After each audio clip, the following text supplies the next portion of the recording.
Jetzt werden Sie fragen, was macht diese Bronzeskulptur so besonders? Und um diese Frage zu beantworten, müssen wir erst klären, wer überhaupt dargestellt ist.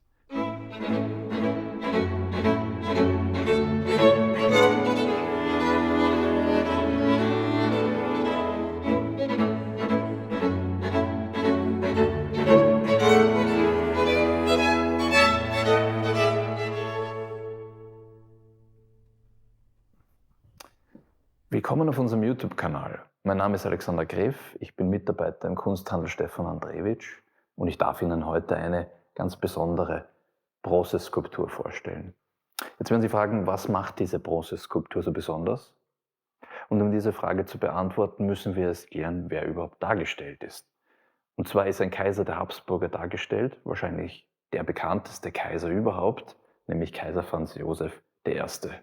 Das mag Sie vielleicht ein bisschen überraschen, wenn Sie sich die Skulptur so anschauen, weil Sie kennen wahrscheinlich alle das Bild des alten Kaisers mit seinem ganz prägnanten Backenbart und weniger dieses Bild des jungen Kaisers. Ja, hier trägt er noch überhaupt keinen Bart, hat wirklich ein schönes, prachtvolles Haar zur Seite gekämmt, ist zwar auch schon in voller Montur, in Uniform gekleidet, hat auch einen Säbel. Kaiser Franz Josef hat sich immer sehr militärisch gekleidet, ist auch auf die Jagen gegangen, also war dem Militär sehr verbunden in dieser Hinsicht. Aber diese Darstellung kennen wir so kaum, ist auch relativ selten. Natürlich muss man jetzt dazu wissen, 1848, das war das Jahr seines Amtsantritts, das war ein Revolutionsjahr. Sein Onkel, Kaiser Ferdinand I., wurde als zu schwach erachtet, um weiter regieren zu können und hat abgedankt. Und an seine Stelle wurde dann Kaiser Franz Josef, damals noch Erzherzog Franz genannt, und jetzt nach dem bekannten Josef II., einem Vorgänger der Dynastie, den Sie auch hier in einer Darstellung von Meitens als kleines Kind sehen, Kaiser Franz Josef I. genannt. Eine ungewöhnliche Namenskombination, aber umso prägnanter. Ja, jetzt ist die Frage natürlich, wer hat diese Darstellung hergestellt?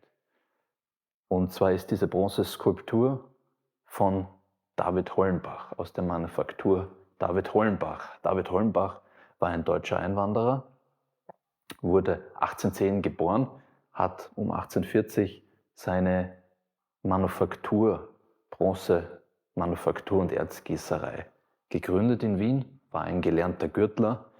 Gürtler war ein Beruf, in dem Metall bearbeitet wurde und nicht gegossen in dem Sinne, sondern es wurde wirklich getrieben, vor allem kleinformatige Dinge wie Beschläge und so weiter, hat aber dann sein Gewerbe erweitert, eben auch um eine Gießerei. Ja, diese Darstellung ist zweifelsohne von Hollenbach. Sie ist zwar nicht gemarkt, aber wir hatten eine sehr ähnliche Darstellung, sehr ähnliche Bronzeskulptur, zwar anders patiniert und nicht mit dem vergoldeten Wappen unten und auch in einer anderen Haltung. Aber diese war von der Manufaktur Hollenbach, war auch gestempelt Hollenbach, war sogar monogrammiert vom Künstler mit AR. Konnten wir leider nicht identifizieren, den Bildhauer, aber es ist anzunehmen, dass diese Darstellung, wenngleich sie jetzt etwas anders ist, auch vom selben Künstler geschaffen wurde. Was macht jetzt natürlich diese Bronzeskulptur, abgesehen vom Dargestellten, noch so besonders, und zwar die feine Qualität. Das ist eine wirklich absolut feine Qualität, wundervoll ausgearbeitet, nachträglich sicher auch noch ziseliert. Wir sehen hier den Kaiser in einer Gala-Uniform mit der Schleife um die Brust. Ja, wir sehen auch den Orden vom Goldenen Vlies, ganz prägnant, um den Hals hängen.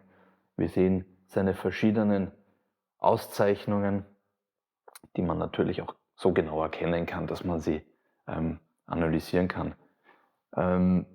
Wirklich ganz feine Abschlüsse, auch hinten wunderschön ausgearbeitet. Ja, die Skulptur hat sogar fein angesetzte Sporen, man sagen könnte, das ist eigentlich gar nicht notwendig, das auch darzustellen, aber eben so fein ist die Qualität.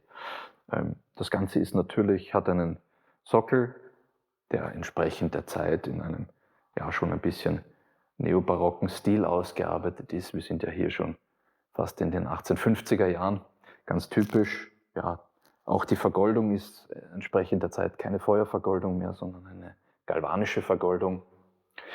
Aber die Ausarbeitung ist wirklich fein. Sie sehen, es besteht aus 2 Teilen, und zwar aus dem Sockelbereich und dann eben aus der Figur selbst, die einfach nur fixiert ist am Sockel mit Hilfe einer Stange und einer Mutter, die auf einem Gewinde fixiert wird.